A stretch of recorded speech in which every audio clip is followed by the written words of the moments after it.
রাজ্যে শিক্ষক নিয়োগ দুর্নীতি, কয়লা পাচার, গরু পাচার, পুরসভার নিয়োগ দুর্নীতি, এমনকি রেশন দুর্নীতিকাণ্ড। একাধিক তৃণমূলের হেভিওয়েট নেতা মন্ত্রীরা গ্রেপ্তার হয়ে রয়েছেন জেলে। অনুব্রত মণ্ডল, প্রাক্তন শিক্ষামন্ত্রী পার্থ চ্যাটার্জি, মানিক ভট্টাচার্য, জীবন কৃষ্ণ সাহা, এমনকি সম্প্রতি জেলে গেছেন জ্যোতিপ্রিয় মল্লিক। এই মুহূর্তে এদের বিরুদ্ধে চলছে তদন্ত, তল্লাশি অভিযান চালাচ্ছে ইডি, সিবিআই। তার মধ্যেই কিন্তু তুমুল সরগোল পড়ে গেছে রাজ্য রাজনীতিতে। 100 দিনের দুর্নীতিকাণ্ড, 100 দিনের কাজের দুর্নীতিতেও কিন্তু এবার লোকসভা ভোটের আগে কোমর বেঁধে মাঠে নেমেছে ইডি, কলকাতা হাইকোর্টের নির্দেশে। তার মধ্যেই কিন্তু আজ আবারও এক উইকেটের পতন। এই মুহূর্তে সবচেয়ে বড় খবর, গ্রেপ্তার তৃণমূল নেতা। এবার তৃণমূল নেতার বিরুদ্ধে উঠল চুরির অভিযোগ। চুরির অভিযোগে গ্রেপ্তার তৃণমূল নেতা, এমনই কিন্তু খবর উঠে আসছে। মাথায় কাপড় চাপা দিয়ে ঢুকেও লাভ হলো না, অবশেষে গ্রেপ্তার হলেন তৃণমূল নেতা। চরম অস্বস্তিতে এবার কালীঘাট। কাপড়ের দোকানে চুরি, প্রায় 2 লক্ষ টাকার জিনিস নিয়ে চম্পট দিয়েছিল চোর।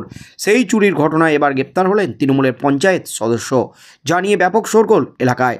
চাঞ্চল্যকর ঘটনাটি ঘটেছে পশ্চিম মেদিনীপুরের সবং ব্লকের মোহর অঞ্চলের মোহর এলাকায়। পুলিশ সূত্রে জানা গেছে, মোহর এলাকায় অবস্থিত এক কাপড়ের দোকানের মালিক অভিযোগ করেন তার দোকান থেকে 2 লক্ষ টাকার কাপড় চুরি হয়ে গেছে। তদন্তে নামে সবং থানার পুলিশ। এরপরই তৃণমূলের গ্রাম পঞ্চায়েত সদস্য লালমোহন ভূঁইয়াকে গ্রেপ্তার করেন পুলিশ।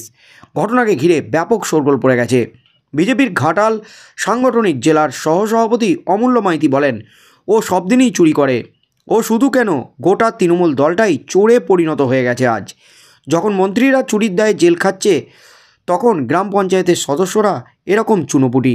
রাতে চুরি করবি, গোটা রাজ্যের পাশাপাশি মহান এলাকার মানুষও বুঝলো গোটা দলটাই চোরে পরিণত হয়েছে। অপরদিকে ঘাটাল সাংগঠনিক জেলার তৃণমূলের জেলা সভাপতি আশিস হুদাইতের বক্তব্য, যে চুরি করেছে তার ব্যবস্থা আইন নেবে। কোনো রাজনৈতিক দলই চায় না তার দলে চোর ডাকাত থাকুক। অভিযোগ যদি সত্য হয়, প্রমাণিত হয়, তাহলে প্রশাসন তার ব্যবস্থা নেবে। তার মধ্যেই কিন্তু তুমুল শোরগোল পড়ে গেল। গ্রেপ্তার তৃণমূল নেতা, হেভিওয়েট তৃণমূল নেতা, পঞ্চায়েত সদস্য। কাপড়ের দোকানে 2 লক্ষ টাকার চুরি, মাথায় কাপড় চাপা দিয়ে বাড়িতে ঢুকেও কিন্তু কোনো লাভ হলো না। হাতে নাতে পাকড়াও তৃণমূল নেতা। গ্রেপ্তার হলেন তৃণমূল নেতা, পঞ্চায়েত সদস্য, এমনই কিন্তু খবর উঠে আসছে। লালমোহন ভূঁইয়া তৃণমূল নেতা, পঞ্চায়েত সদস্য, তিনি গ্রেপ্তার হয়েছেন। আর তৃণমূল নেতার এই গ্রেপ্তারিতে লোকসভা ভোটের আগে চরম অস্বস্তিতে কালীঘাট। বিরাট ধাক্কা মুখ্যমন্ত্রী মমতা ব্যানার্জির। কারণ লোকসভা ভোটের আগে যখন বিভিন্ন দুর্নীতিকাণ্ড কাটিয়ে একটু একটু করে দলের ভাবমূর্তি বজায়ের চেষ্টা করছেন রাজ্যের মুখ্যমন্ত্রী মমতা ব্যানার্জি, অভিষেক ব্যানার্জি, যখন দুর্নীতির বিরুদ্ধে একেবারে যুদ্ধ ঘোষণা করে দিয়েছেন মুখ্যমন্ত্রী মমতা ব্যানার্জি, কোনো অভিযোগ পেলেই ফোন করে জানানোর নির্দেশ দিয়েছেন মুখ্যমন্ত্রী মমতা ব্যানার্জি। তার মধ্যেই কিন্তু এবার গ্রেপ্তার তৃণমূল নেতা। চুরির দায়ে গ্রেপ্তার হলেন তৃণমূলের পঞ্চায়েত সদস্য লালমোহন ভূঁইয়া।